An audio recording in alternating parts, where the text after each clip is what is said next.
This is Bakhmut, in the eastern part of Ukraine, the city that Russians managed to capture in the end of May. After the departure of PMC Wagner, the city was defended by the regular Russian troops. The Ukrainians launched a powerful counter-offensive on flanks. The heaviest fights take place near the village of Klishevika, which is a gateway to the southern flank of the city. The Ukrainians managed to take all the heights around the village and inflict serious damage on the enemy, who holds the defense lines in the village and the area around it, which is much lower than the position of the Ukrainians. Russian soldiers from the military units 71 to 89 from the city of Ussurisk demand to be transferred from Klishevika, where they were illegally transferred and suffered heavy losses. Their main request is to return them to Russia and investigate why this happened. Мы, мобилизованные войсковой части 71289, город Уссурийск, с декабря 2022 года находились на территории Запорожской области, осуществляли круговую оборону города Энергодар. 11 июня 2023 года нас в полном составе сняли с указанных боевых позиций в связи с передислокацией. При этом руководством войсковой части до нас довели информацию, что наш батальон, призванный из Якутии, мобилизованный якутский батальон, будет находиться в окрестностях города Попасная.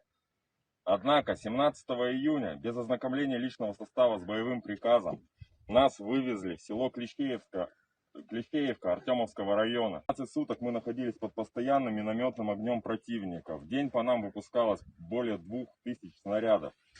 Мы не имели возможности укрыться, потому что все позиции, которые были вырыты, они все были уничтожены под минометным огнем противника, а также кассетными боеприпасами и ствольной артиллерией нацистов. Находились мы там без поддержки авиации, артиллерии, не имея нормальных средств связи. В связи с этим просим вас вывести нас на территорию РФ для проведения расследования по факту незаконного отданного приказа на наше фактическое уничтожение. Ukrainian military published raid footage. The Russian air bomb FAB-250 with a UMPC module, which turns it into a high-precision bomb, did not explode and was then destroyed by Ukrainian sappers.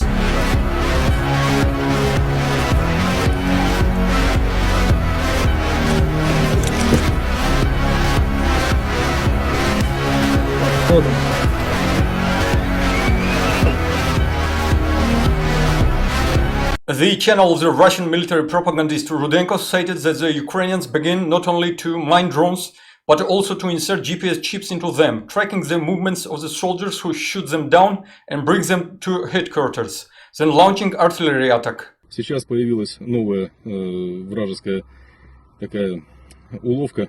Вместо в одной из банок батареи питания может находиться маяк. То есть вы берете коптер, радостно его берете в руки, понимаете, что он не заминирован, доставляете его в располагу, либо в штаб. При этом маяк работает, и противник понимает, что взятый с места уже якобы падения коптер пришел туда, куда надо, что он находится в располаге, и туда прилетает вражеский Хаммерс. Будьте осторожны, я думаю, что оно того не стоит. Как бы взятый этот коптер не стоит ваших жизней. Будьте просто аккуратнее. On the southern front, Ukrainian troops managed to take the village of Priutne and get close to Staromayorsk from two flanks. Here you see a second line of defense of the Russians, which the Ukrainians managed to reach after a month of the offensive.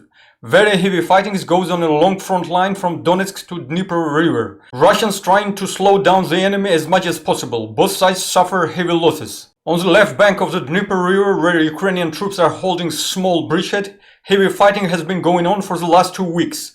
Despite all attempts, the Russians have not been able to eliminate this bridgehead, which is extremely dangerous for them if it expands and the enemy moves forward.